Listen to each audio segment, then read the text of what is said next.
বাবা, আমার অনেক কষ্ট হচ্ছে, আমি আর সহ্য করতে পারছি না। বৈদ্য মশাই, আমার মায়ের কি হয়েছে? উনার শরীরের এই অবস্থা কেন? হাল্ক, তোর মায়ের ওপর কালো জাদু হয়েছে। তোকে আজ ভোরের আগেই সিংহাসুর দৈত্যের শিং আনতে হবে, না হলে তোর মা সারা জীবনের জন্য পাথর হয়ে যাবে। ব্ল্যাক ইউনিকর্ন, আজকে তোকে আমার সাহায্য করতে হবে। আমাকে এখনই লাল পাহাড়ে নিয়ে চল। মায়ের জন্য আমি চন্দ্র সূর্য সব এক করে দিতে পারি। আমি মাকে ঠিক করেই ছাড়বো। সিংহাসুর দৈত্য, আমি আসতেছি। সিংহাসুর দৈত্য, তুই আমার মাকে জাদু করেছিস, আজকে তোর শিং ভেঙেই ছাড়বো। হাল্ক, দেখি তোর মাঝে কত জোর আছে। কি হলো হাল্ক?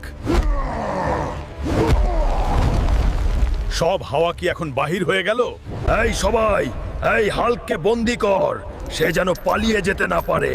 হাহা, এবার তোকে কে বাঁচাবে হাল্ক? সিংহাসুর দৈত্য, আমার কোটি কোটি ভক্ত আমাকে দেখছে।